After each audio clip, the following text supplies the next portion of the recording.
Da onda. Ó, a Isabela usou o poder da multiplicação, apareceu em duas telas aqui. Eu vou, enfim, só lembrar vocês que hoje nós vamos conversar sobre o capítulo 2 do livro do Bernard Harcourt, que é um capítulo sobre esse The Surveillance State, né, o estado vigilante, que, enfim, claramente o percurso que ele está seguindo no livro, no primeiro capítulo, foi questionar a pertinência da metáfora do Big Brother, né, aquela metáfora do romance do George Orwell, por 1984, mostrando os insights pertinentes que essa imagem do Big Brother ainda apresenta e os limites, e em que medida é uma metáfora insuficiente. A mesma coisa ele vai fazer agora no segundo capítulo, não mais em relação a essa metáfora do Big Brother, mas agora em relação a essa imagem de um Estado vigilante, e claramente o argumento no texto dele, que é um argumento muito comum nos estudos contemporâneos sobre vigilância, é o de mostrar como que a vigilância ultrapassa em muito a esfera estatal, a ação estatal, e essa imagem de um Estado totalitário, vigilante, etc., não que ela seja falsa, porque existe ainda um papel muito importante da vigilância estatal, mas a gente está muito além disso, a gente tem uma conformação mais complexa, que eu achei muito interessante a maneira como o Bernard Harcourt descreve, uma espécie de amálgama de um grande oligopólio, não é, que é constituído por estados e corporações, e que conformam um novo amálgama vigilante, digamos assim, que ultrapassa a dimensão estatal. Bom, então a ideia mesmo de um Estado vigilante seria insuficiente para dar conta da dinâmica contemporânea da vigilância. A gente pode discutir isso agora, eu vou passar a palavra para a Isabela, que vai ser a nossa condutora aí da conversa hoje, e aí a gente vai discutindo os temas que aparecem aí no capítulo. Mais uma vez, agradecer a presença aí de todo mundo. Pode falar então, Isabela. Boa noite, professor. Você me escuta? Tá bom? O som está chegando um pouco baixo aqui, Isabela, mas eu estou te ouvindo. Vou tentar falar um pouquinho mais alto. Então, é porque eu ia entrar pelo telefone, só que não sei o que aconteceu. Eu não estou conseguindo conectar aqui com o telefone, o microfone, então vou tentar falar um pouquinho mais alto. Você está usando o microfone do fone? Não, é porque... Não, calma, peraí, eu acho que eu consegui, professor. Então, o microfone está dando para me ouvir? Agora é melhor? Tá dando, mas eu imagino que eu uso uma caixa de som aqui, então eu consigo aumentar, entendeu? Mas dependendo do aparelho que as pessoas estiverem utilizando, vai ficar difícil de ouvir. Eu acho que agora de fone de ouvido tá tranquilo escutar, Isabela. Beleza, eu vou desativar aqui, eu acho que deu. Não, melhorou bastante. Perdão, é porque estava no notebook, aí o microfone do notebook é bem complicado. Então, agora sim. Obrigada, professor. Então, o segundo capítulo do Exposed é chamado Surveillance State, parte das discussões do último encontro acerca do cenário distópico orwelliano. E aprimora essa metáfora com a do Surveillance State. Essa parte da obra, ela desenvolve majoritariamente no governo Obama, que compreende os anos de 2019 a 2017. E, de início, o Harcourt nos traz três concepções mais acuradas, né, assim, para tentar definir esse estado de vigilância. A primeira definição toma como base uma análise de um Estado protetor voltado para a segurança nacional, um Estado leviatânico, né? Que vem muito como uma resposta do 11 de setembro, após os ataques de 11 de setembro, né? Então, é um Estado voltado para a promoção de uma segurança. Em seguida, um segundo paradigma para esse estado de vigilância é uma análise libertária que percebe essa concepção de poder como uma possível ameaça às liberdades individuais. E nisso, o Harcourt retoma um pouco a metáfora do Big Brother, do capítulo anterior, uma vez que esse estado de vigilância para as concepções libertárias é um sistema de governança pautado em serviços de inteligência, que abre mão dos chamados FISCs, né, que são esses serviços de inteligência que vão de encontro às concepções distópicas orwellianas, né? E, por fim, a última definição, né, o último ponto de vista acerca do surveillance state é a metáfora de um estado do New Deal, que é um estado interventor, forte gestor público, né? Uma gestão administrativa pautada no risk management. Então, ele tem uma lógica tecnocrata muito forte. É um estado marcadamente contábil e gerido por especialistas. E depois disso, né, depois desses três... Isabela, só fazer um comentário sobre esse início do texto, sobre essas três visões de vigilância. Uma coisa que o Harcourt chama atenção aqui, que eu acho bastante interessante, é o seguinte, como que, independentemente do espectro ideológico no qual a gente se situe, seja a direita, seja a esquerda, seja neoliberal, seja social-democrata, seja qual for, o tema da vigilância ele se coloca como uma questão importante, né? Essa é a primeira observação. Todo mundo fala da vigilância, só que existem visões diferentes da vigilância. Essa primeira visão que está sendo colocada aqui, do Estado Leviatã, né, é uma metáfora, na verdade, que imagina a vigilância sempre como um instrumento a serviço da proteção, da segurança nacional, do enfrentamento de um inimigo que é comum da nação, digamos assim, por exemplo, a guerra contra o terror, etc. Enfim, então, é um discurso, em geral, de legitimação da vigilância, como se a vigilância fosse um mal necessário, vamos dizer assim, ou uma arma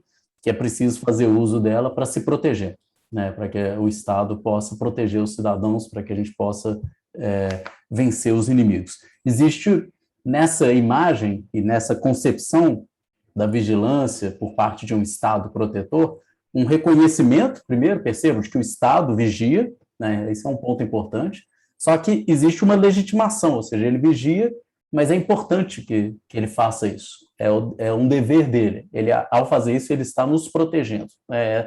E aí, admite-se que excessos possam acontecer, que erros podem vir a acontecer, mas é sempre na ideia de que isso é uma exceção, de que isso foi um desvio, mas que, do ponto de vista geral, estrutural, a vigilância é um instrumento legítimo de proteção e que deve ser assumido pelo Estado, né? Enfim, então, essa é uma visão que tem a ver, né, com uma tradição que vem do Leviatã, dessa imagem de um Estado poderoso e protetor, né, mas, para além disso, tem a ver também com essa ideia de um Estado que age como numa lógica meio guerreira, né, uma lógica de proteção, e para isso é preciso, para vencer supostos inimigos, né, e para garantir a segurança de todo mundo, vai ser preciso abrir mão dessa privacidade, em alguma medida, da nossa privacidade e deixar que o Estado nos proteja, né, para permitir que o Estado nos proteja. Bom, essa é uma primeira visão, que eu acho que é muito forte até hoje, e ela, por exemplo, tem uma máxima que as pessoas reproduzem muito comumente, que é aquela ideia do, bom, mas eu não tenho nada a esconder mesmo, né, como se não tivesse nenhum problema o Estado vigiar tudo que está no meu computador, no meu celular, porque, afinal de contas, eu não tenho nada a esconder, não é? Essa concepção, claramente, é uma espécie de concessão, ou seja, eu permito que o Estado faça isso, eu entendo que eu não tenho o que temer, e acho que o Estado deve mais vigiar mesmo, porque aqueles que têm o que temer, esses sim seriam o alvo dessa investida, digamos assim, vigilante estatal. Bom, a segunda visão que aparece aqui do Estado é própria de um Estado daquelas pessoas, perceba, é um outro espectro ideológico, geralmente aqueles libertários, uma extrema, um pensamento liberal mais extremo, né, digamos assim, mais radical, e que são, ou mesmo um pensamento liberal tradicional, mas que vê sempre com uma desconfiança muito grande a figura de um Estado vigilante, né? Ou seja, a tradição liberal é uma tradição que afirma e defende com bastante veemência não só a liberdade, mas a privacidade, né? A garantia dos indivíduos contra um Estado que seria invasor, que ameaçador, né? E que invadiria a esfera privada individual, etc. Né? Enfim, então, é típico do pensamento liberal uma desconfiança em relação ao Estado, né? Tudo que é estatal e a ação estatal. E o Estado deve ser, como todo mundo sabe, na cartilha liberal, ele deve ser reduzido ao mínimo, né? Ele deve ser restrito às funções absolutamente necessárias e mínimas, né? E o resto deve ser deixado para ação, para iniciativa privada, individual, cada um, etc. Então, é natural que, nessa perspectiva, a ideia de um Estado vigilante seja sempre mal vista. É associado ao Estado totalitário, ao Estado que quer controlar a vida de todo mundo, que invade a vida das pessoas, né, e a liberdade, e que compromete a liberdade das pessoas, né? Então, essa é uma segunda visão de vertente mais liberal e que claramente é crítica em relação à ideia de um Estado totalitário. Percebo que é curioso, porque essas visões, elas são, em grande medida, elas se confundem. Por exemplo, a tradição liberal, se por um lado ela tende a ver com maus olhos a ideia de um Estado vigilante, como uma espécie de invasão da esfera do indivíduo, por outro lado, é a tradição liberal também quem vai exigir do Estado uma ação policial. O Estado policial e o Estado liberal, eles são irmãos gêmeos, digamos assim. É preciso que o Estado tenha uma vertente policial, securitária, para proteger a privacidade, para proteger os bens, enfim.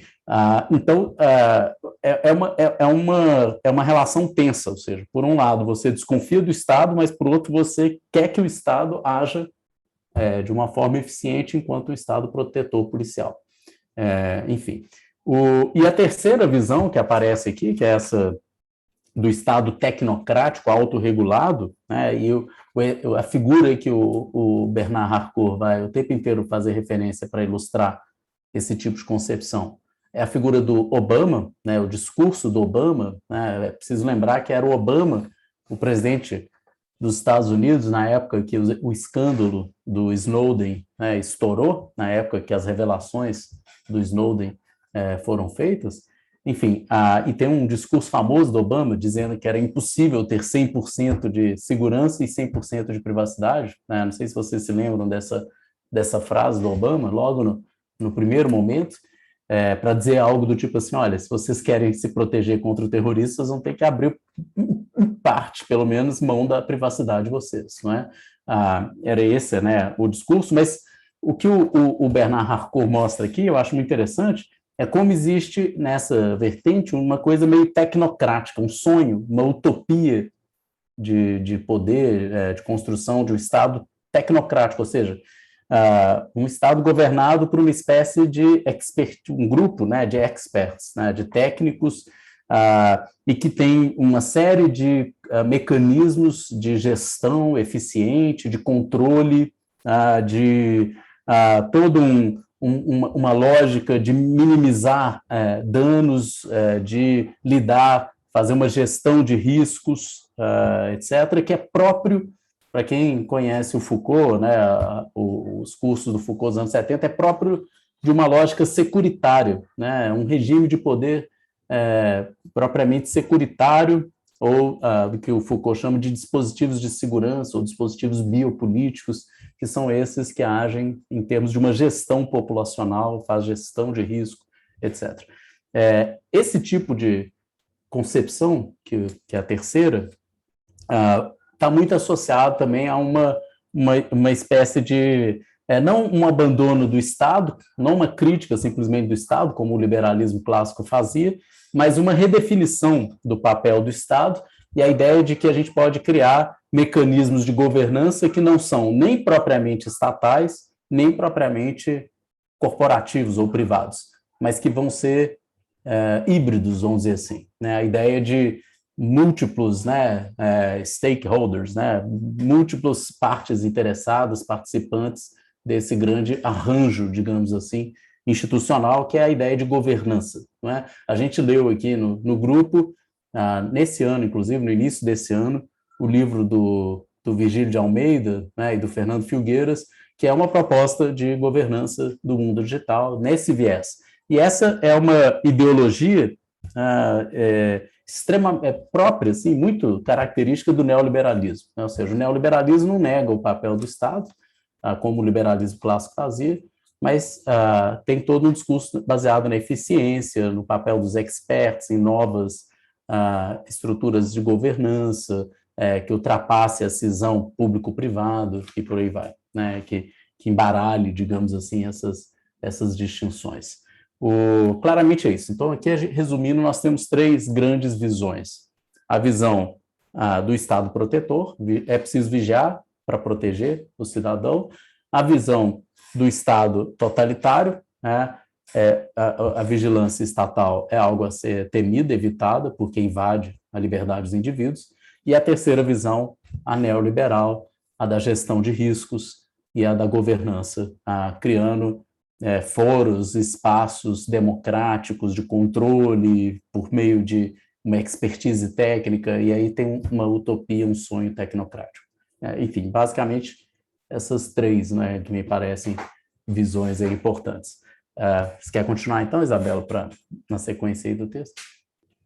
Claro, professor. Rapidinho, antes estava duplicado o áudio, agora eu tirei. Eu acho que diminuiu o eco. Eu estava pensando, professor, na sua fala, o tanto que esse surveillance state, nesse terceiro paradigma do New Deal, ele é meio contraditório, de certa forma, porque se você pensar, a proposta inicial de um Estado New Deal seria um Estado interventor, né? Ele vem, inicialmente, o New Deal, do governo Roosevelt, para sanar a crise de 29, oriunda de um Estado originalmente liberal. E, então, sei lá, um Estado interventor seria um Estado próximo de um estado de bem-estar,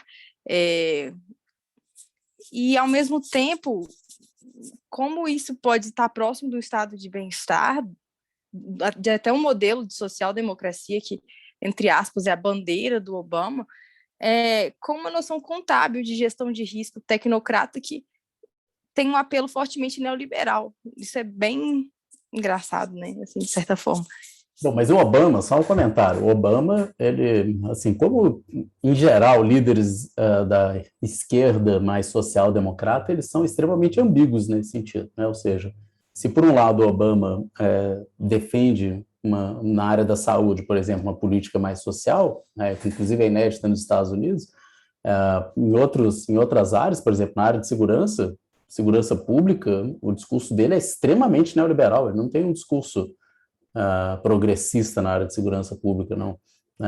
E isso é muito comum na esquerda, né? Ou seja, a gente tem, pega o governo Lula, o que foi a experiência do governo Lula? Você vai ter, é claro, uma política social com Bolsa Família, mas ao mesmo tempo você vai ter o Meirelles lá no Banco Central, né? Você vai ter um ministro da Fazenda com uma política ortodoxa, assim, de viés neoliberal, ou seja, isso essa esquerda, assim, centro-esquerda, é muito comum você ter essa ambiguidade. O Obama, claramente, na área da segurança pública, ele tem um discurso neoliberal, um discurso de gestão eficiente, controle de risco, etc. Então, professor, agora continuando. O Bernard nos pergunta qual dessas três versões do estado de vigilância se mostra mais eficiente. Para isso, ele recorre à questão de um sonho disciplinar que remonta ao século XVIII, né, do antigo regime, que foi uma metáfora de um estudioso, não sei falar o nome exatamente, que é meu francês, né? Enfim, Guillaume, não sei. Que foi a construção de um estado de vigilância. Ele dividiu a capital francesa em alguns distritos, e essa noção, inclusive, vai ser retomada, inclusive, se não me engano, pelo Bentham e pelo próprio Foucault, né, para a construção dos panópticos. E nisso ele tenta traçar o que há de comum e o que há de distinto nessa metáfora, o que aplica nessa metáfora do século XVIII, e como o Big Data proporcionou essa implementação desse sonho disciplinar que não poderia ser implementado no século XVIII. como também como esse estado de vigilância proporcionou um uso massificado dos dados, né, a serviço da gestão pública. E essa diferença... Oi. Só um comentário. Bom, o primeiro nome dele é Jacques-François Guillotet, né? Guillotet que pronuncia. Mas, enfim, esse Guillotet e o projeto dele lá de dividir a cidade de Paris e tal, eu achei muito interessante, aliás, essa parte do texto do Bernard Harcourt que faz lembrar muito um trabalho mais genealógico, né? Ou seja, buscar isso lá no século ainda 18, 17 e 18, né? Enfim, no ancião regime ainda, de meio de 18, na verdade, né? 1749, buscar ali já um germe, digamos assim, de uma espécie de utopia, uma utopia vigilante, né? Um sonho de uma polícia total, de um controle total vigilante sobre a cidade, que é um típico sonho disciplinar, em partes, né? Por uma certa medida, esse olhar que tudo vê, é um sonho panóptico, né? Panóptico quer dizer isso, um olho que vê tudo, né? Esse é um sonho, né? De uma utopia de governo, de controle. E a sugestão que o Bernard Harcourt faz aqui, mas eu acho que a gente pode colocar isso como uma questão, né, para a gente pensar a respeito.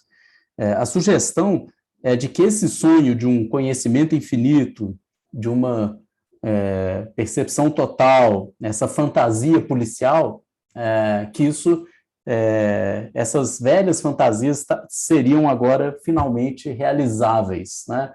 E aí eu pergunto, será que as tecnologias de Big Data, né, hoje, as formas de extração, coleta, análise de dados, etc., será que elas permitem realmente realizar esse sonho de um policiamento completo, total, exaustivo da nossa vida, né, dos nossos comportamentos, das nossas ações? Enfim, eu tenho por um lado, assim, é claro que a vigilância ela ganha contornos completamente novos, assim, ela invade um território que antes ela não conseguia, né, estava opaco, vamos dizer assim, ficava na sombra, não era visível, né, de repente várias coisas se tornam visíveis. Mas será que essa percepção, essa visão, essa vigilância, ela é total? Dá para dizer isso, que absolutamente todos os aspectos da nossa vida foram capturados por esse tipo de vigilância, de olhar, né? Eu tenho uma sensação de que talvez não, de que tenha uma série de dimensões ainda que escapem a esse olhar, a esse controle, a essa vigilância. Enfim, mas seja como for, acho que é de se concordar que há uma ampliação e um avanço para vários territórios que até então não eram vigiáveis, né? Não eram passíveis de serem submetidos à vigilância. Uma outra questão que eu colocaria, que o texto suscita, está na página aqui anterior, na 61, quando o Bernard Harcourt, após apresentar as 3 visões, ele sugere que é claro que hoje em dia nós não estaríamos preparados para desmantelar esse estado vigilante, e a ideia, então, é de que, de certa maneira, nós temos necessidade dessa vigilância. O Estado contemporâneo e tal, ele se assenta nessa necessidade, ou seja, a gente precisa vigiar. E aí eu pergunto, né, será que a gente precisa mesmo dessa vigilância? Né? Qual a razão dessa necessidade? E desestruturar isso, ou seja, por exemplo, ele termina essa parte do capítulo dizendo isso, né, que a América precisa de um Estado vigilante. E eu fico perguntando, fico pensando, bom, ainda que a América, os Estados Unidos, tenham necessidade desse Estado vigilante, ele tem necessidade por quê? Né? A vigilância ela é necessária para quem? Né? Para qual objetivo? Né? Quem tem necessidade da vigilância? São os cidadãos, assim? Somos nós? São as empresas? São as grandes corporações? É um modelo de construção social capitalista que precisa dessa vigilância? Quem precisa de um Estado vigilante? Né? Porque simplesmente dizer que a gente precisa da vigilância, eu acho que é não se colocar uma segunda questão, mas a gente precisa para quê? Para quem? Quem ganha? Né? Com qual finalidade? Qual objetivo? Né? Enfim, eu tenho dúvidas que a gente realmente necessite de um Estado vigilante. Eu acho que a gente necessita se a gente quiser manter um status quo, uma sociedade desigual, uma sociedade baseada na exclusão de milhares e milhares de pessoas. Aí é difícil imaginar uma sociedade dessa, tão desigual, tão excludente, sem policiamento, sem controle, sem um olhar vigilante, sem câmera, etc. Mas, enfim, não sei se eu estou sendo otimista, né? Algo do tipo assim, ó, acaba com o capitalismo e acaba com a vigilância, né? Enfim, talvez. Vou passar a palavra de volta para você, então, Isabel. Rapidinho, professor, isso é engraçado, né? Porque eu sempre enxergo que a vigilância está na própria noção de Estado, sabe? Então, na própria noção de um Estado soberano, voltando à metáfora do Leviatã, que o próprio Hartford trouxe, sabe? Então, sei lá, para mim, meio que a vigilância é como se fosse um pressuposto para o nosso paradigma contemporâneo, sabe? Hoje em dia a gente vive o apogeu, mas para mim ela meio que já está tão no pacote, sabe? Isso aí é interessante você estar dizendo, Isabela, mas assim, tem um texto que a gente leu até aqui no grupo há um tempo atrás, que é um estudo, eu esqueci o nome da autora agora, mas ela estudava justamente como que o Estado e as formas de vigilância estatal praticamente acompanham a história do Estado moderno, são formas diferentes, e ela faz um estudo sobre o uso da estatística, sobre esses censos que são realizados e tal. E, por exemplo, um estudo que eu vi um artigo escrito sobre isso, era mostrando o papel, por exemplo, da Inglaterra na Índia, né, e o censo que eles fizeram na Índia e tal, e como que a realização de um censo, saber quantos habitantes tem ali, qual a idade deles, né, e não sei o quê, qual renda, qual não sei o quê, esses dados todos estatísticos que são levantados num censo, como que isso é claramente um Estado tentando fazer o quê?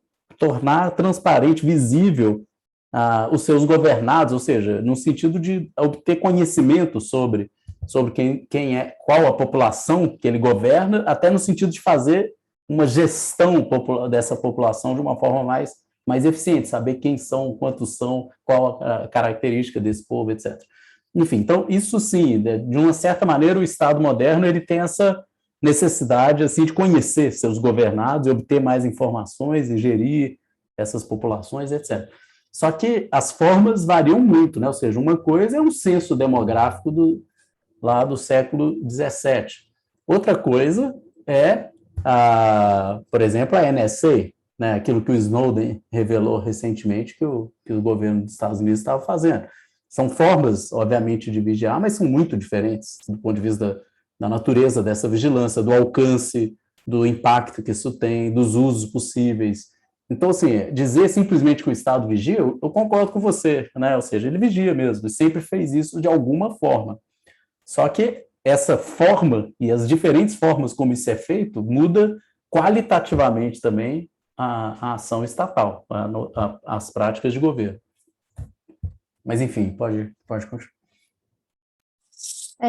Falando disso, né, ainda nesse sentido, o próprio Hartford, ele volta, nisso ele vai para o Bourdieu para analisar que para que a gente possa transpor a metáfora do Guattari para traçar alguma aproximação com o cenário moderno, né, de Big Data, a gente tem que perceber que existe uma mudança significativa nas relações de poder.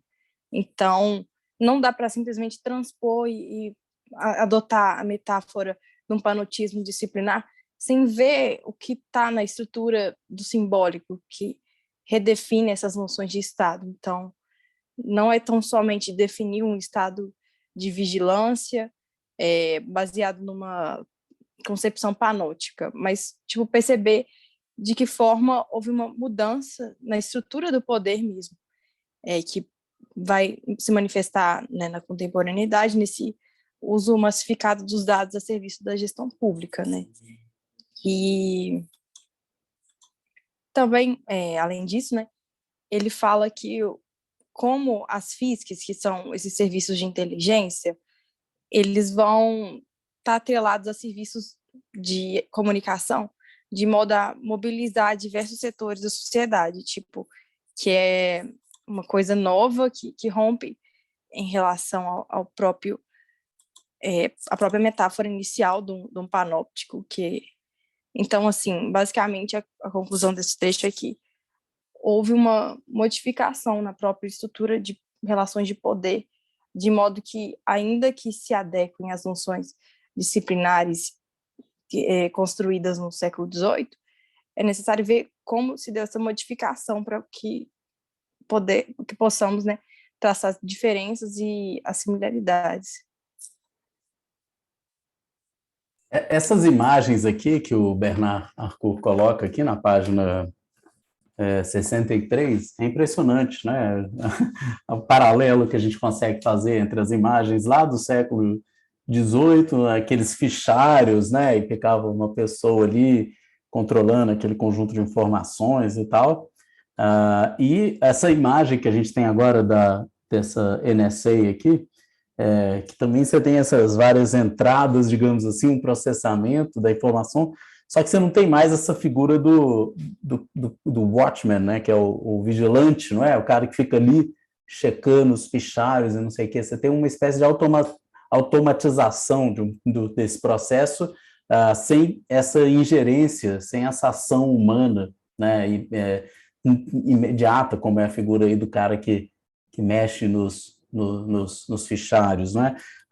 E isso é uma primeira mudança, né? Ou seja, você tira essa imagem do vigilante, do vigia, né, que fica ali, e você tira também essa ideia de uma ação estritamente estatal, não é? Aí você tem uma lógica híbrida, corporativa estatal, né? Porque, afinal de contas, quem alimenta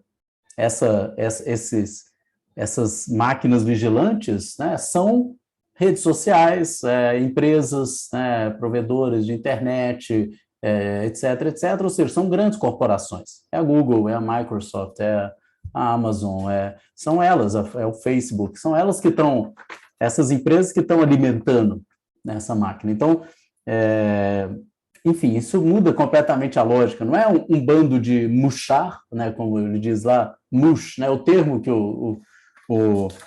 o cara lá, o Guillotet, né, usa, né, mouche em francês é mosca, né, e mouchard são os policiais, não é? Tipo detetives, não é? Mas os mouchard é tipo isso, é uma espécie de mosquinha que está ali voando, vendo tudo que tá acontecendo, não é? Essa figura de um Estado que tem um tanto de espiões, digamos assim, né, que são como moscas que estão vendo tudo que está rolando, etc., isso não é mais o caso, ou seja, a ideia da vigilância, por exemplo, que a NSA revelou, não é de um Estado que tem uma polícia capilarizada que está vendo tudo, não é. É nós mesmos entregando nossas informações, não diretamente para o Estado, mas para um conjunto de corporações privadas, grandes corporações, que gerenciam os e-mails que a gente usa, o telefone celular, todas as nossas interações, cliques, redes sociais, enfim, tudo que a gente faz, a gente está dando informação para essas corporações, e essas corporações alimentam um grande, né, um big data, né, uma grande estrutura, né, de análise e processamento desses dados.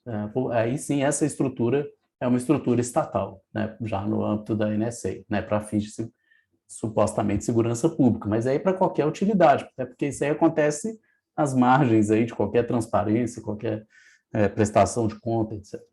Enfim, então, acho que um ponto aqui central desse momento do texto é quando o Bernard Harcourt diz que há uma mudança na forma de vigiar, e que essa mudança está ligada a uma nova governamentalidade, ou seja, uma nova estratégia de governo, uma nova lógica, uma nova racionalidade governamental.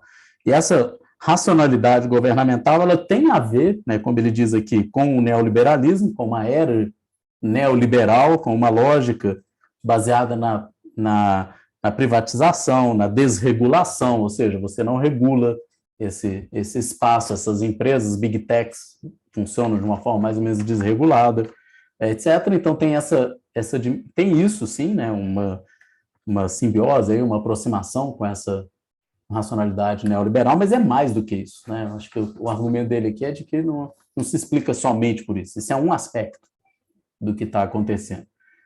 O que chama mais a atenção é como o que nós temos hoje é uma grande promiscuidade público-privada. Na página 65, quando ele relata isso, é essa coisa, né? O cara lá, o diretor de uma grande empresa, né? De repente vira um cara que está no serviço público responsável por um órgão de segurança e, basicamente, ele se relaciona diretamente com a galerinha lá do Vale do Silício.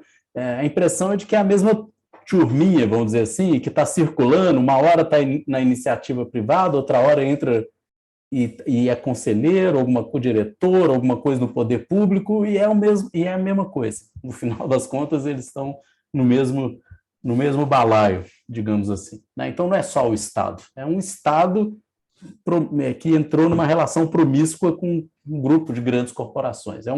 Daí a ideia de que um grande oligopólio. Né? O oligopólio é isso, né? Um governo de poucos. Né? São poucos, e esses poucos são membros do Estado ou de grandes corporações.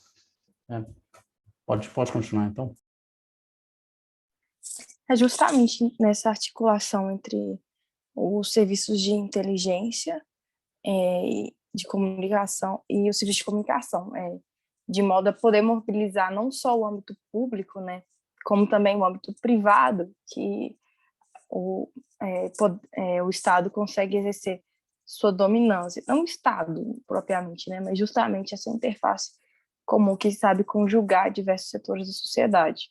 Isso, inclusive, pode ser, não, né, na verdade é uma das diferenças em relação à metáfora inicial que ele trouxe, disciplinar, em que se conjugava o Estado como um poder público, uma entidade monista, né, uma coisa única, enfim. E agora existe justamente um diálogo de um esvaziamento da própria noção de Estado, como o professor já falou, bem próprio de uma intentona neoliberal, né, privatizante, que hoje é capaz de mobilizar diversos atores da sociedade, sobretudo as grandes corporações. Agora eu vou passar para o Rafa para terminar e continuar a relatoria. Joia. Então, eu estava pensando que para tomar o gancho aí, que passa de todo esse capítulo parece uma crítica à noção de Estado, né? Mudar isso, tornar um pouco mais complexa e mudar a imagem também, não um Estado como centro, né, que ele vai colocar uma origem em Weber, mas para a imagem do oligopólio tentacular do povo, etc. Porém, só antes de chegar nessa questão, eu gostei muito desse exemplo e das imagens, e aí tem todo um conjunto de imagens, o Bentham e Foucault, aí o panótipo, né? mas a questão-chave é a prisão. Né? Eu lembrei do Chamayou, que também tenta procurar uma visão total, e aí trabalha o olho que tudo vê, na ideia de uma total vigilância, mas trabalha com a imagem de Deus. Né? Então, o olho sempre aberto, que não pisca, que seria o olho do drone. E aí, esse traz a imagem desse sonho policial. Né? E eu acho que um foi a prisão, o outro o drone, e agora vem com a ideia dos papéis, dos fichários, e aí pode fazer a relação com o Big Data. Né? E aí eu achei que cada um assim, tem uma composição muito própria de escolha do exemplo. Né? Bem engenhoso, né? A ideia de montar essa divisão de Paris, nos bairros, e coloca que tem um síndico. Né? Eu gostei da figura, né? Que lembra também muito aqui no Brasil a dimensão dos condomínios. Né? Eu fiquei pensando nessa questão. E aí, a Isabel... Só um comentário, hein, Rafael, sobre essa imagem aqui do sonho lá do Guillotet, faz lembrar muito, já que você falou de panóptico, etc., Vigiar e Punir tem um capítulo, né, o panoptismo, que o Foucault começa o capítulo contrapondo dois modelos de enfrentamento de uma peste, de uma doença, que ele chama de modelo da lepra e o modelo da peste. Né? E depois, no curso de 78, que é o Segurança, Território e População, Foucault acrescenta o modelo da varíola. Né? Mas nesse momento, em Vigiar e Punir, qual que é a diferença? Né? O modelo, a ideia, né, de pensar o enfrentamento de uma doença, de uma epidemia, porque nesses momentos, a gente viveu isso agora com a Covid, né? Nesse momento em que a gente tem que enfrentar uma doença, é comum a gente adotar medidas radicais, digamos assim, de controle, de enfrentamento, não sei o quê, e essas medidas, em geral, elas expressam certas utopias, assim, vamos dizer assim, certas concepções de poder de governo. Qual que é a concepção da peste? Né? Eu vou explicar isso porque eu acho que tem tudo a ver com essa visão aqui do Guilty. A visão da peste é aquela de isolar, a grande exclusão, é você pegar todo o indivíduo pestilento, todo aquele portador de uma doença que é contagiosa e excluir da cidade. A utopia que está por trás do modelo da peste é a utopia da pureza. É você garantir uma pureza da sua comunidade por meio da exclusão do indivíduo pestilento. Né? Então, você tem as formas de controle eram assim, né? A pessoa que apresentava a lepra, ela era expulsa da cidade, ela era marcada, ela tinha que ela vivia errante, vagando, né? Sem poder ingressar em cidade nenhuma, você murava a cidade, você excluía os pestilentos. Então, esse é o sonho, digamos assim, de uma sociedade pura. Já o modelo da peste, ele é completamente diferente, ele está ligado à lógica disciplinar. Como é que funciona o modelo da peste? Ao invés de você excluir o pestilento, o que você faz é um sistema que atravessa a sociedade inteira de constante vigilância. Né? Então, a casa tem uma espécie, o inspetor vai passar na sua casa, vai ver quantas pessoas estão doentes, desde quando, a circulação é toda controlada, você não pode andar livremente, tem o horário, tem até onde você pode ir, cada rua tem um síndico que é responsável pela rua, você esquadrinha a cidade inteira, você controla os fluxos e você mantém a doença sob controle, digamos assim. Você evita. A ideia da disciplina é isso, é evitar a massa desordenada, sabe? Aquela circulação descontrolada, que você não sabe onde as pessoas estão, para onde elas vão. Não, você controla tudo, você vigia tudo, você inspeciona, você registra, você tem todo um sistema policial de registro de quantos doentes tem na cidade, aonde eles estão, qual bairro, qual rua, qual família tem mais casos registrados, e com isso você vai policiando e controlando a doença. Né? Enfim, então, a lógica disciplinar não é uma lógica de isolamento da muralha, de tirar da cidade, é a lógica da vigilância permanente, do controle dos fluxos, etc. O que esse Guillotet expressa aqui é claramente algo próximo, só que numa lógica policial, não é? Mas algo próximo ao que é o modelo da peste. É você esquadrinhar a cidade inteira, estabelecer múltiplos olhares, uma relação toda hierárquica, um sistema de registro, é tipicamente disciplinar isso daqui. A polícia nasce, e ela é fruto, claramente, ela leva no seu DNA um sonho disciplinar, né? Um sonho de controle populacional, de vigilância, de estar em todas as esquinas, vendo tudo que está acontecendo. É isso que é o sonho policial, digamos assim, né? A utopia policialesca é tipicamente disciplinar. Mas, enfim, era só esse comentário assim, para esclarecer. Eu lembro que numa passagem que eu falo que ganha outras funções, né? Do bisbilhoteiro. Mas aqui o Bernard, eu separei 4 pontos que ele fala que ele faz um contraponto, né? O primeiro, ele fala que a vigilância poderia estar trabalhando para uma empresa privada agora, né? Não precisaria ser o Estado. O segundo é essa dimensão já na primeira parte, que os dados são voluntários, né? Por meio das redes sociais, por meio da internet. Então, é entrega de dados, né? Não precisa daquela vigilância, está entregando os dados. E a ferramenta utilizada agora não precisaria ser todos aqueles papéis, teria uma multinacional, e por último, estaria vinculado à empresa privada de telecomunicações, né? E aí eu acho que ele faz esse contraponto e começa a desenvolver alguns desses elementos, né? Então, eu coloquei assim, trata-se de pensar que o modo de vigilância mudou, né? Tem um elemento, ele fala, eu acho que só uma vez ele fala da exposição da vida a esses dados, aos algoritmos, não descarta a dimensão do Estado, fala ainda que é importante, mas vai mostrar uma outra coisa e vai... Eu achei que, aos poucos, ele vai mudando a noção de Estados, até colocar entre aspas, né? Toda vez que vai utilizar, ele coloca entre aspas. Então, num primeiro momento, ele vai falar que tudo isso vai muito além do Estado.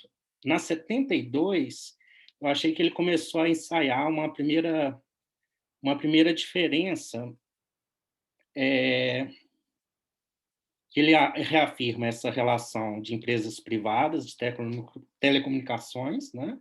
E sempre com muitos exemplos, eu não fui separando os exemplos, mas ele começa a dizer, seja o que for que esteja nos vigiando, não é simplesmente o Estado. É mais uma junção, esse arranjo, né, de vários serviços de inteligência, Google, Microsoft, outras empresas do Vale do Silício, Facebook e outras mídias sociais, indústrias privadas de vigilância, consultores, e aí continua, né? Departamento da Polícia Local, amigos, hackers. Então,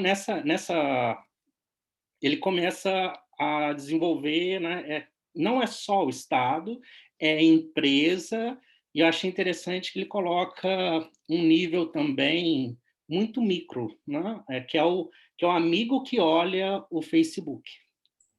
Eu vou só fazer alguns comentários aqui, Rafael, acho que esse ponto é fundamental. Primeiro, essa parte aqui do capítulo, a primeira observação que eu concordo muito com o Bernard Harcourt é quando ele começa dizendo que essa promiscuidade público-privada do Estado com as corporações, que isso, obviamente, não é nada surpreendente, ou seja, não há surpresa nenhuma que isso aconteça, e ele diz assim, há uma longa história de cooperação entre empresas de tecnologia serviços de inteligência, tanto nos Estados Unidos quanto pelo mundo afora, né? Enfim, então, isso ele diz lá na página 67, e ele tem toda a razão. A NSA não é surpresa nenhuma, a questão é essa.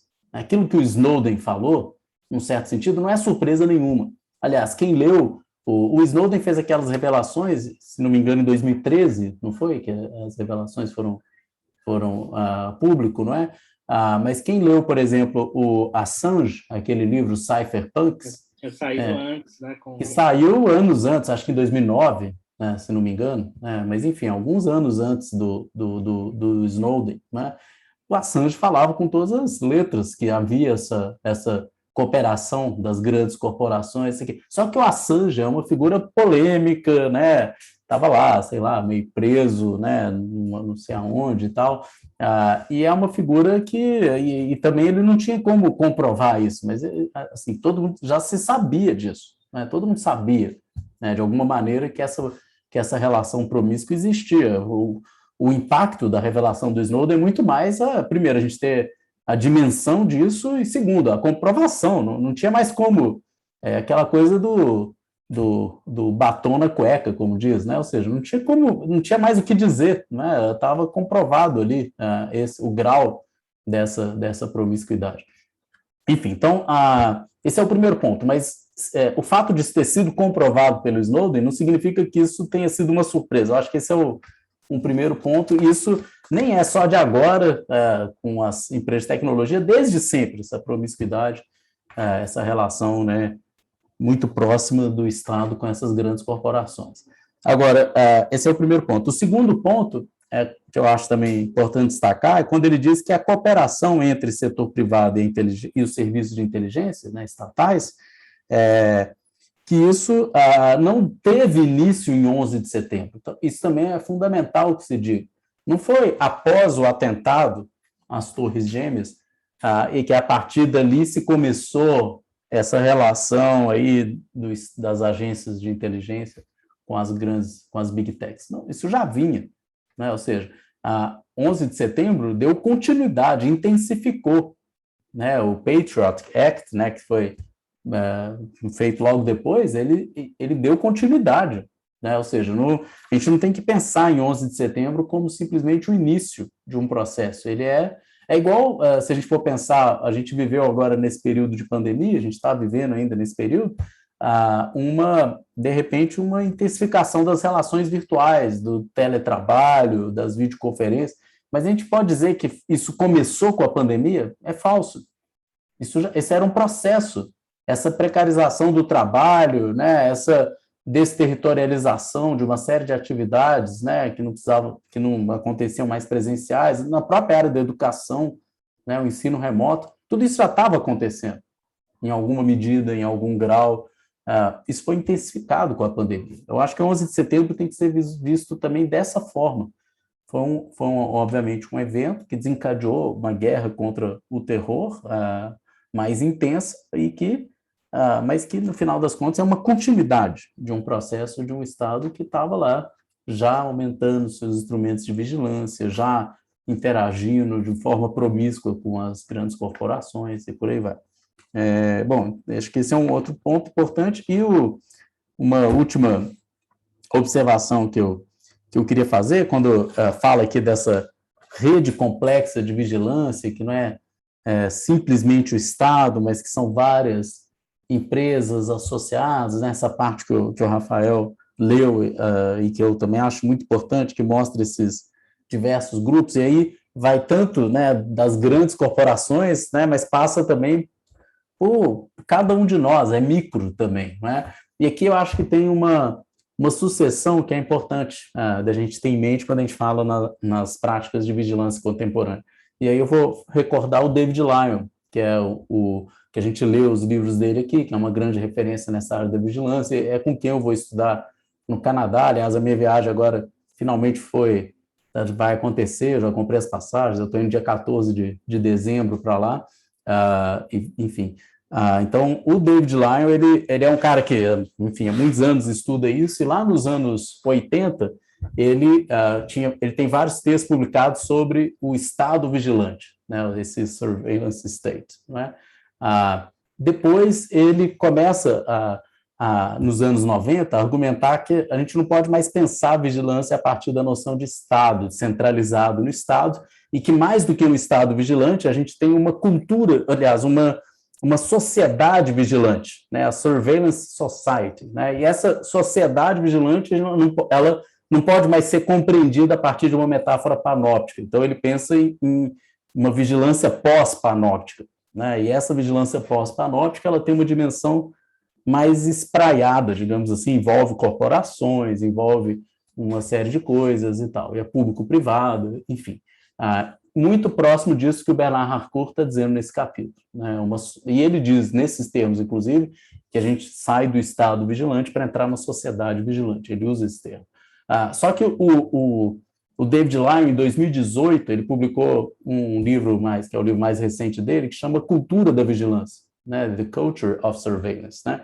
E a ideia do Lyon é o seguinte, que até mesmo a ideia da sociedade vigilante é insuficiente para dar conta da lógica contemporânea da vigilância, porque a gente já superou a ideia de que é uma coisa estatal, agora a gente vai superar também a ideia de que é uma coisa estatal e corporativa, para se dar conta de que vigilância virou um modo de ser, é uma espécie de característica cultural da contemporaneidade, e todos nós somos participantes dessa lógica vigilante. Ou seja, nós não devemos nos ver mais, nós, usuários de redes sociais, de internet, etc.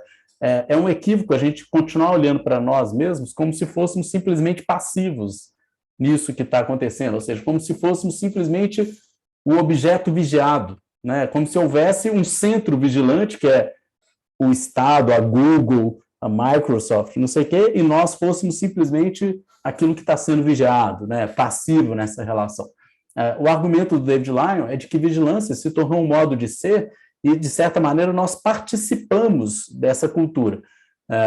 Enquanto partícipes da cultura, nós somos também agentes vigilantes, nós somos vigias também, nós não somos só vigiados, nós vigiamos uns aos outros.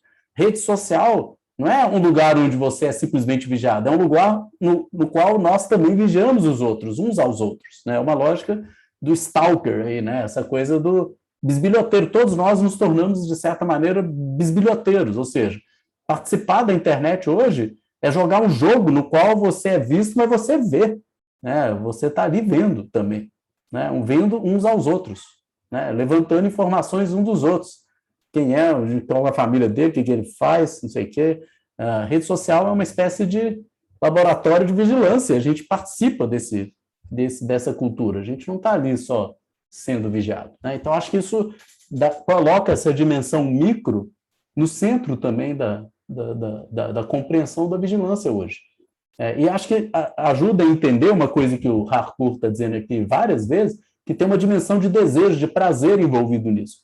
É preciso reconhecer que a gente está na internet, na rede social, não simplesmente porque a gente precisa estar ali, porque para o trabalho, para isso ou para aquilo, para obter um serviço, a gente está ali porque a gente extrai prazer dessas relações, né? Porque isso, de alguma maneira, ativa em nós uma espécie de...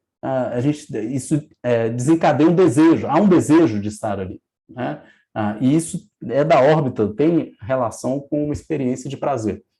Enfim, então, a gente está ali basicamente porque a gente quer estar ali, e a gente se torna viciado naquilo ali, e aquilo algo que produz prazer. Enfim, então, acho que pensar dessa maneira, né, faz a gente se dar conta de que o nosso papel nisso é muito fácil apontar o dedo para os outros, mas parece que a gente nunca coloca o espelho e olha para nós mesmos, né?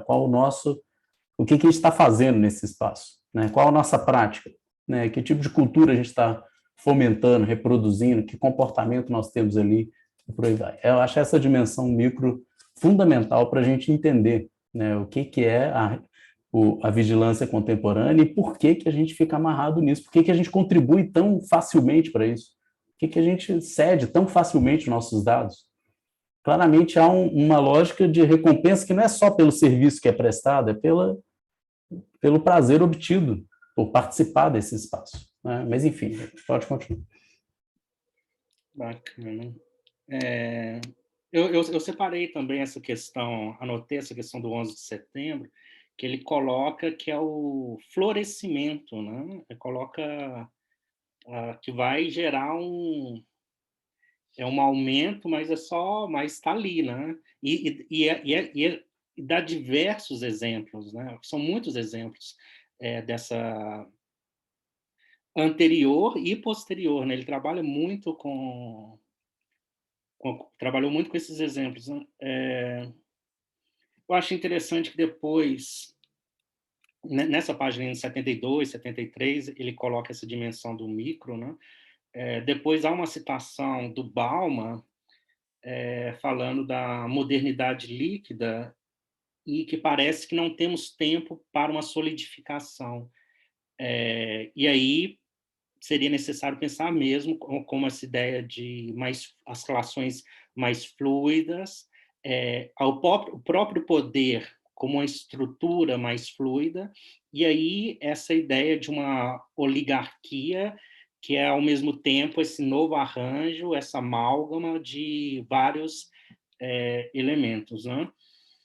De interesses de governo, de empresas, etc. Dá o exemplo do telefone, né, da passagem de um sistema telefônico, que parece que, eu não sei, parece que devia ser aquele telefone assim, o celular, né?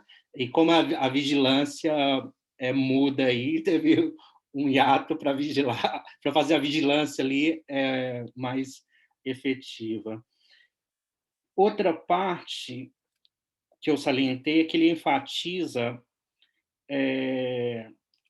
que apontando essas coisas, ele não quer negar, por exemplo, a importância do Estado, a importância desses elementos de vigilância, agora colocando o Estado com aspas, ele dá o exemplo dos 5 olhos, né? De todas essas Áustria, Canadá, Nova Zelândia, Reino Unido, com esse poder de vigilância total, dá exemplo de vários eu não conhecia, né? X-Key Score, né, de vigilância, dá o exemplo do Upstream, acho que seria isso, várias composições dessa tentativa de controle total de informação, né? Então, teria... E falando desses 5 olhos, né? Então, teria essa dimensão oligárquica, né? Teria, mas ele vai tornando isso mais complexo. E vai minando essa ideia de Estado. E aí eu acho que quando ele cita o Weber, ele dá uma definição de Estado mais clássica, como monopolista e detentor do uso legítimo da força. E aí ele fala que aquelas primeiras concepções que a Isabela e o Marco estavam apontando, me parece que são muito relacionadas a essa dimensão desse Estado, né? E, novamente, o... Marco? E, Rafael, só um comentário, assim, depois a gente pode falar desse Estado weberiano, né? Até que ponto a gente ainda está falando desse Estado pensado por Weber, mas aqui ele dá, de fato, o texto traz vários exemplos de formas de vigilância, e o argumento dele é de que a extensão da vigilância praticamente se tornou ilimitada, né? Ou seja, a gente está vigiando praticamente tudo. E um caso aqui que eu queria chamar a atenção para ele é essa tecnologia de acesso a esses cabos de fibra ótica que atravessam, né, sob o oceano, e que essa tecnologia ela já estaria disponível, ela já existiria. Houve um grande, digamos, uma disputa aí, uma tensão internacional, geopolítica, em relação ao controle dessas backbones, que chamam essas colunas vertebrais da internet, que são esses cabos de fibra ótica que atravessam o oceano. Inclusive, não sei se você sabe, mas um tempo atrás, né, isso foi um problema diplomático na época, quando o Brasil desenvolveu um projeto de construção de um canal, né, por debaixo do oceano que iria conectar o Brasil diretamente com a Europa, né? Era um projeto que envolvia a América do Sul, Mercosul e Europa, sem passar pelos Estados Unidos, porque o fluxo da internet praticamente passa todo pelos Estados Unidos, né? E eles começaram a construção dessas vias, digamos assim, operadas que não eram mais centralizadas nos Estados Unidos. E isso contava com uma resistência muito grande dos Estados Unidos, o que é despertar uma certa desconfiança, né? Ou seja, por que eles querem que todo o fluxo da internet passe por lá, se não para ter um controle sobre, algum tipo de controle sobre esse fluxo, não é? Enfim, mas isso é um caso que demandaria aí uma compreensão maior e é uma questão realmente política séria. Bom, acho que era isso. Pode continuar, eu ia fazer algum outro comentário, mas depois eu faço.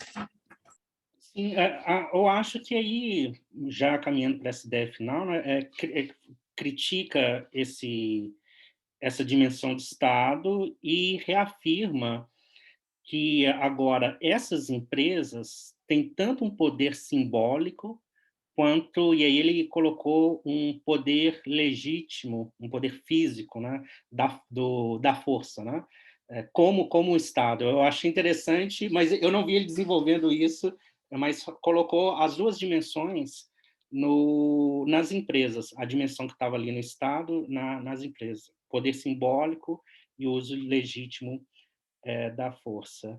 E aí eu lembrei o que era, eu ia falar do Weber também, mas antes do Weber, é impressionante aqui os dados de como a NSA cresceu após os atentados de 11 de setembro, né, a partir de 2001, não é? A escala, né, o número de pessoas, né, de funcionários, os espaços, as locações ocupadas, tudo isso, não é? No final das contas, era uma espécie de agência minúscula que se tornou um monstro, não é? Após 11 de setembro, assim, né? Uma dessas pessoas que foram trabalhar nesse monstro recém-criado foi o Snowden, justamente, né? Um desses que foram aí contratados para operar esse grande sistema securitário e vigilante. É impressionante. E, assim, uma observação fundamental aqui que a gente não pode perder de vista é o Bernard Harcourt dizendo que o o objetivo dele aqui nesse texto não é negar a vigilância estatal, não é dizer que não há vigilância estatal, mas é compreender que o Estado ele não está sozinho, que a gente está vivendo hoje uma realidade que está muito além da lógica estatal, ou meramente estatal. Enfim, então acho que esse é um ponto fundamental, não é negar isso, mas é se dar conta de como a coisa se tornou mais complexa. Isso faz, né?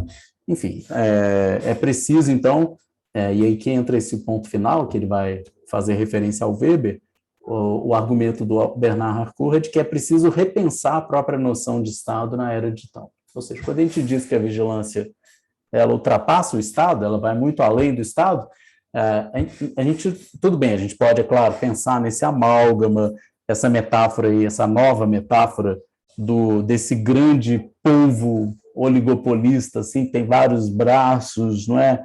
E é uma amálgama vigilante que envolve empresas, agências de segurança, polícia, todo mundo, não sei o quê. Então, tudo bem, é interessante pensar nessa amálgama e tal, mas a questão ela é mais complexa, porque ao mudar a lógica vigilante, a gente precisa repensar também a própria noção do Estado. O Estado não subsiste sendo a mesma coisa e agora tem outros entes agindo junto com ele. O próprio Estado ele se torna outra coisa no meio desse processo, né? Então, acho que isso é uma questão interessante. No final das contas, o Estado não pode mais ser, e aí sim, Rafael, a gente entra nessa definição weberiana, o Estado não é mais esse monopolizador da violência, né, do uso legítimo da força, como Weber diz, né, essa definição, né, do poder, né, do Estado, né, como aquele que detém esse monopólio do uso legítimo da força.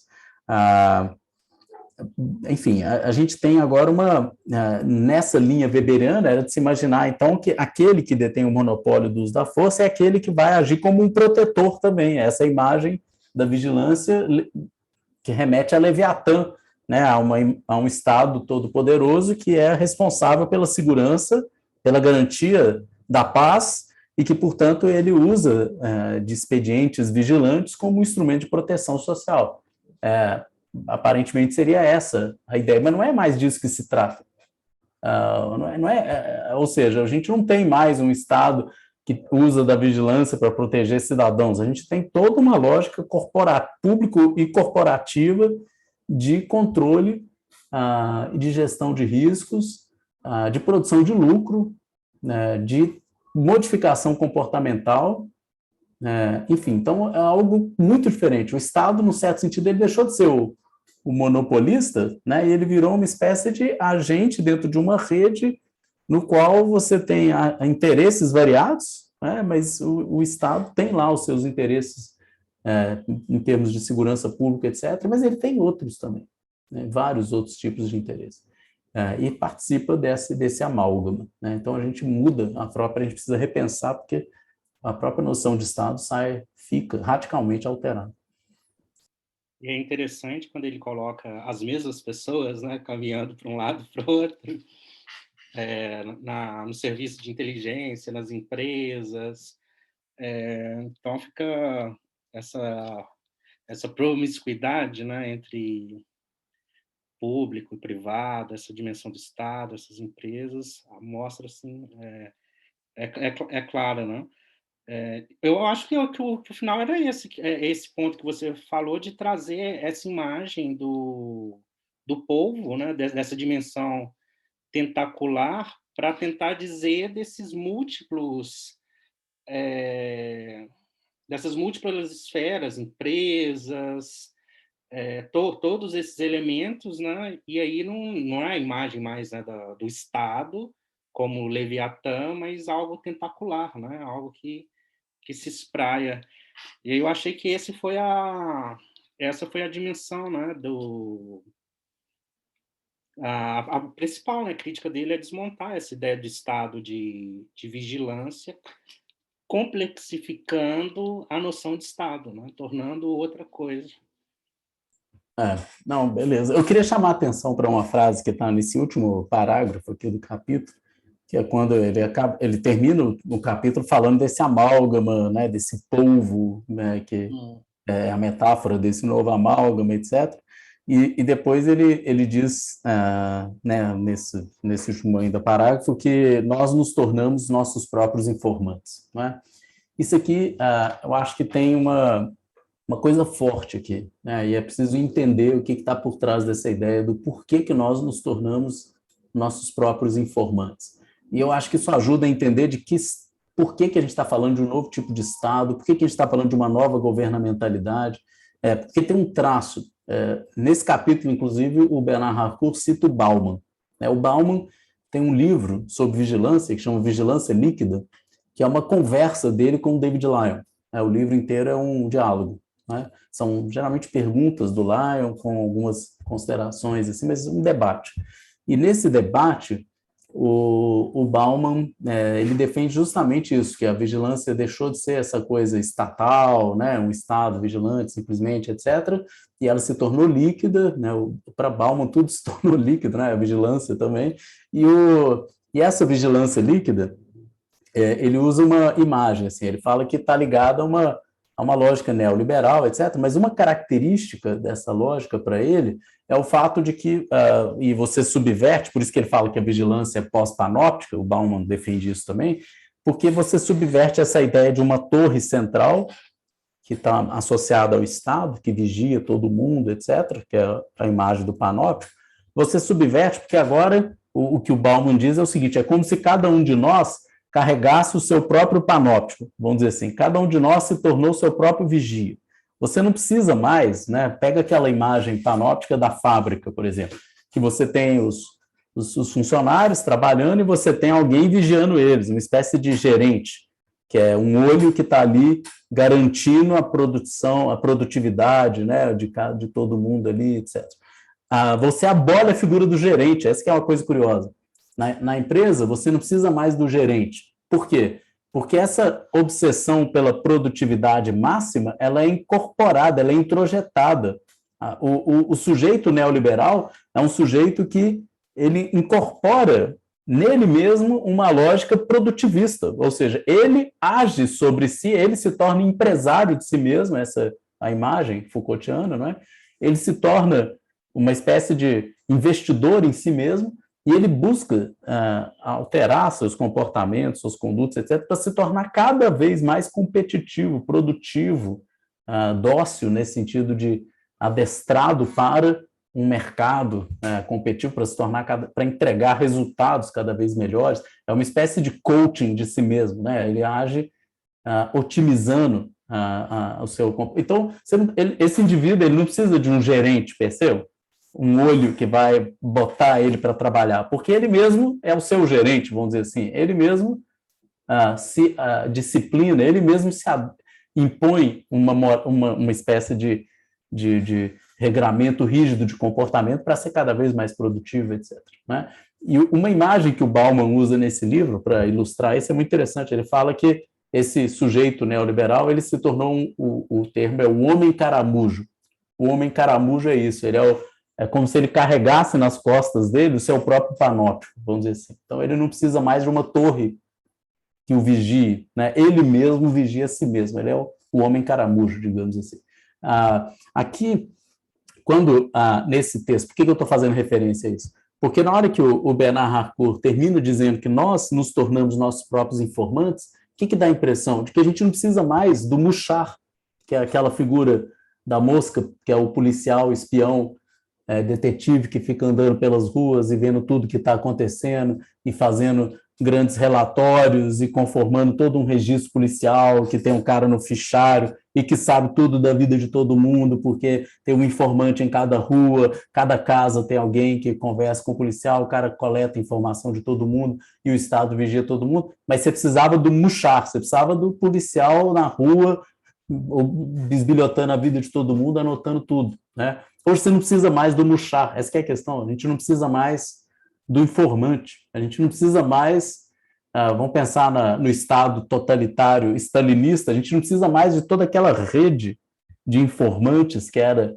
a polícia, né, secreta, etc. Né? Ou o nazismo também tinha, né, uma SS, uma polícia infiltrada, capilarizada na sociedade inteira para para poder controlar tudo que todo mundo fazia, etc.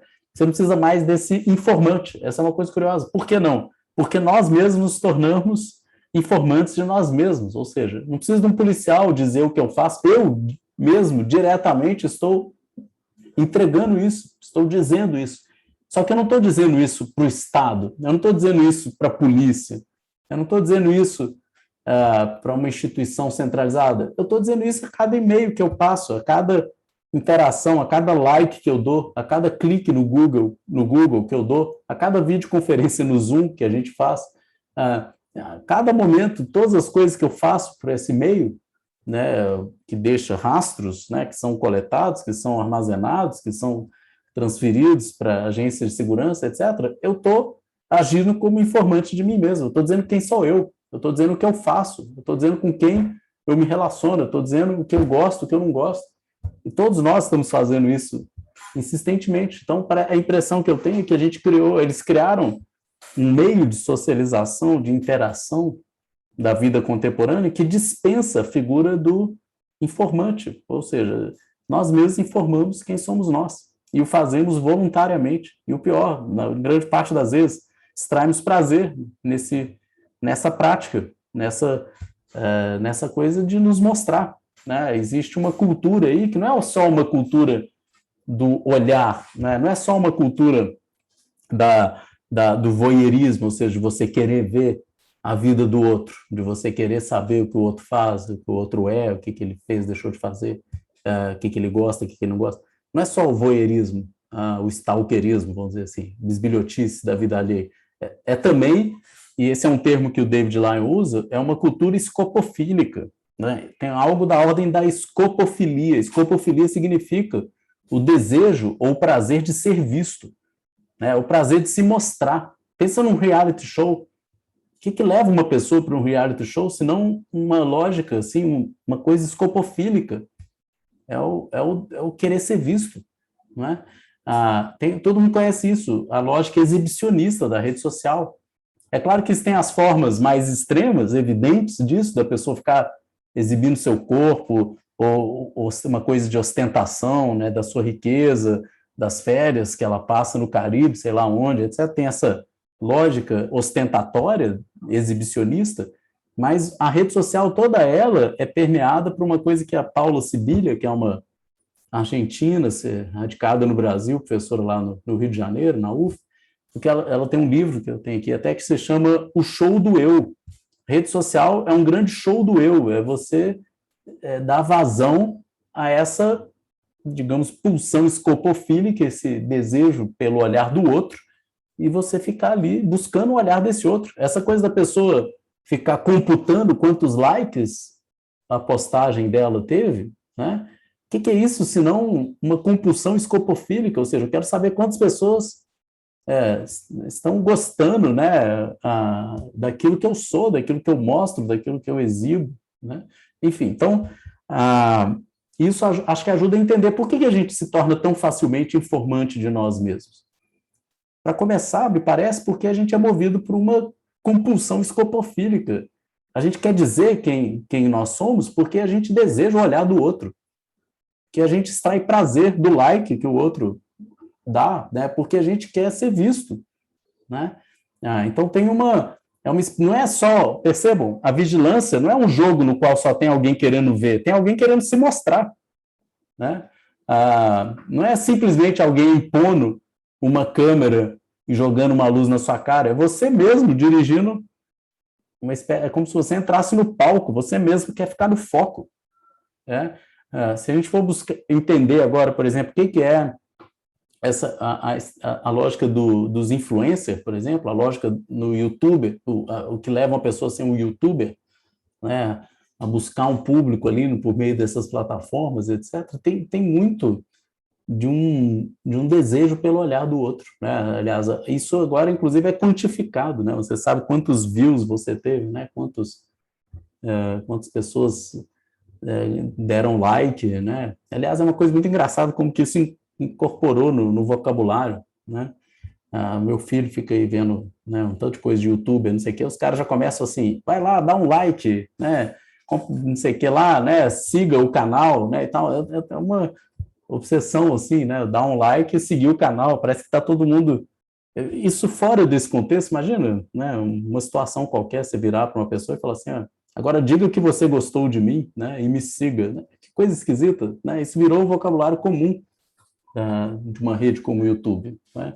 Imagina numa relação interpessoal não mediada pela rede, você virar para uma pessoa, agora diga que você gostou de mim, né? O que é isso? Né? Enfim, que carência é essa, né? Que desejo é esse? Para expressão, né, de uma aprovação do outro, né? Desse olhar do outro. Enfim, é claro que isso é extremamente humano, ou seja, escopofilia não é uma coisa que a internet inventou, né? A gente se constitui assim por meio do olhar do outro, a gente constitui a nossa subjetividade, quem somos nós, sempre meio que buscando a aprovação desse olhar do outro, né? O tempo inteiro dos nossos colegas, dos nossos pais, isso é parte da nossa constituição subjetiva, sem sombra de dúvida, só que isso assume nas redes sociais uma deriva, vamos dizer assim, que pode muitas vezes ser patológica, né? Você ficar incessantemente buscando esse olhar do outro, né? Você amar no sentido aí de ficar apaixonado e aprisionado obsessivamente por essa aprovação do outro, né? Ok.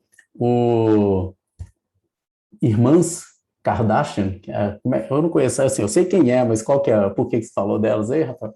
Não, você estava falando dessa exposição, né? Eu acho que chega o limite.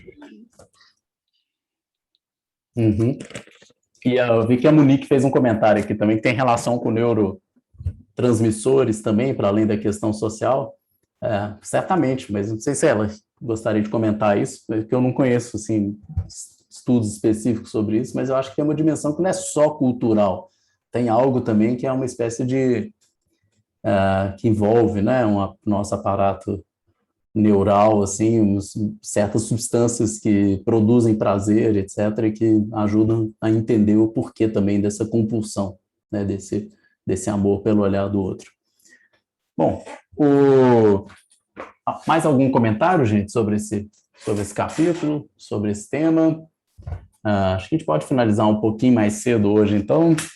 Eu vou só recordar em que pé que nós estamos e quais são cenas do próximo capítulo. Semana que vem, então, a gente discute o terceiro capítulo do livro, que é sobre o Jeremy Bentham's Panopticon, né? Então, aliás, Bentham é um autor que recentemente eu participei da tradução, a gente publicou um livro dele aqui em Belo Horizonte, que enfim, na verdade, um outro texto, não é o Panóptico, né, mas um outro livro do Bento que não tinha tradução para o português, são os comentários, que chama Tolices sobre Pernas de Pau, que são os comentários que ele faz sobre a Declaração, né, de Direitos do Homem e do Cidadão, etc., na França.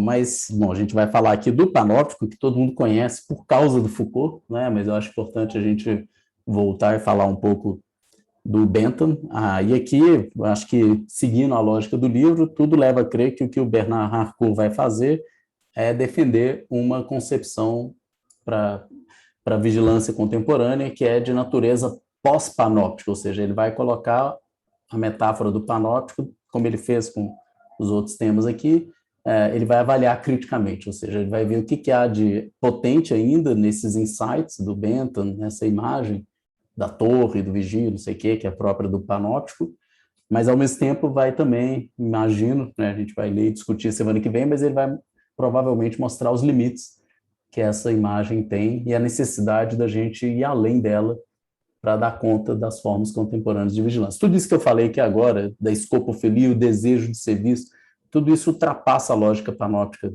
né? A imagem do panóptico é a imagem de uma pessoa, né, da prisão, né, o modelo arquitetônico pensado pelo Bentham, né, para o panóptico é um modelo prisional de uma torre centralizada, as pessoas presas em células completamente transparentes, visíveis, né?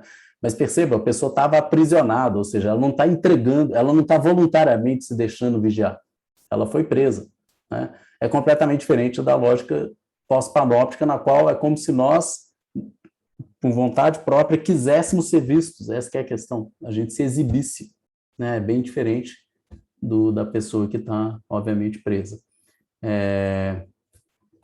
Bom, a Monique fez outro comentário aqui, de que é essa sensação química, né, produzida pelos likes que aumenta a nossa atividade na rede. Pois é, imagino, né? E se tem, por um lado, esse incentivo, ou seja, as pessoas buscam os likes, né, como uma maneira, né, de, digamos assim, de produzir nelas uma sensação química específica de prazer, né?